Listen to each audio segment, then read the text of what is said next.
Okay, so try to ignore this as much as you can. My face is currently peeling, or if you know what to do, let me know what to do. But anyways, so the book of Philippians, right? It is known as the happiest book in the Bible. And it was written by Paul. And Paul was in jail at the time. He was imprisoned at the time. And somehow that's called the happiest book in the Bible. So before even reading it and just knowing that it is the happiest book of the Bible, it made me think like, okay, so Paul was happy. But I think that's a misconception. I think Paul was actually troubled. It actually says that his friend was sick and God had mercy on his friend because that sickness did not lead to death.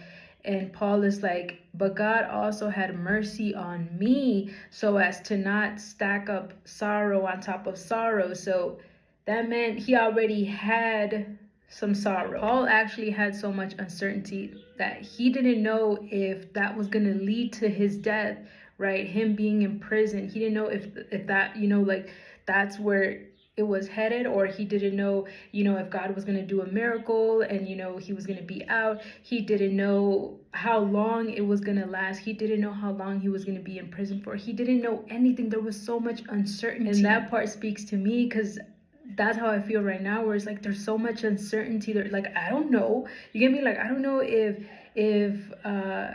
in August all four of us are gonna return back, like God is gonna do a miracle, right? Or I don't know if it's gonna be a year from now, or I don't even know. What if God says like, hey, you guys are gonna have to move to Mexico and live? Like, I don't know anything. You get me? And I feel like from the outside looking in, people could be like, it's all up in the air. No, it's not up in the air. It's in God's hands. And so going back to the book of Philippians, right? The happiest book in the Bible, where Paul is telling us to rejoice numerous of times. He says, I don't mind repeating these things to you. I say it again, rejoice. So then I wondered about Jesus. I'm like, did Jesus ever tell his disciples to rejoice? In Luke chapter 10, Jesus commands them to rejoice that their names are written in heaven. Not to rejoice because of something outwardly that happened, right? Because the 72 came back from the mission and then they were all excited and thrilled, like, dang, like even the demons listen to your name, right? They listen to us because we use your name. And Jesus tells them, no, don't rejoice because of that. Rejoice because your names are written in the book of heaven. Jesus was rejected by man, and he was a man of sorrows and acquainted with grief. Yet he had a reason to rejoice. But his joy came from something that was not temporary, that was not just passing by.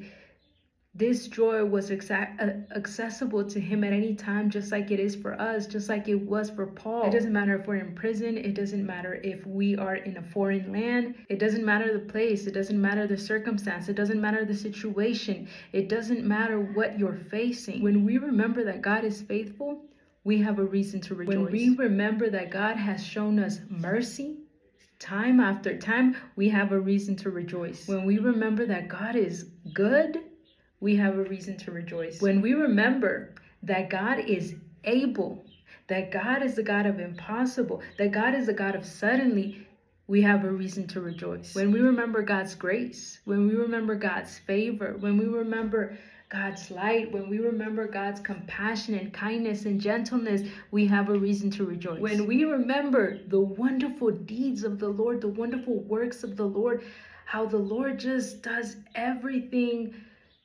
intentionally and with wisdom, we have a reason to rejoice. Paul was in prison and he was like, man, I don't even know if I'm gonna die. Like, I don't even know if I'm gonna keep living. Like, I don't know what this is gonna lead to. He's like, but dang, like, if I die, I get to be with God. I get to be with Christ, right? And he's like, but if I live, I get to be with you guys. I get to help spread the message. I get to keep on going. I get to keep on working. He's like, whatever the Lord wants to do, I'm all for it. It's this joy, this contentment, this peace, this satisfaction, this happiness that I feel like in a way it kind of says the rest, it doesn't matter. Because God knows what he's doing. Because God knows what he's planning. Because my trust is in God. Because nothing gets passed by God. Because God's will be done regardless. I want to finish this video up by mentioning my favorite verse in Philippians, and that is, I have learned in whatever situation I am to be content. Because if God is with us, then we have everything we need. It doesn't matter. It does not matter where we are. It does not matter what we are facing. If God is with us, the creator of the universe, the Lord over heaven and earth, if God is with us, then the rest is just, it's whatever. We gotta learn to be content, to be okay, to be satisfied, to be happy, because the Lord is always at work and he knows what he is doing. Thank you so much, guys. Que Dios te bendiga.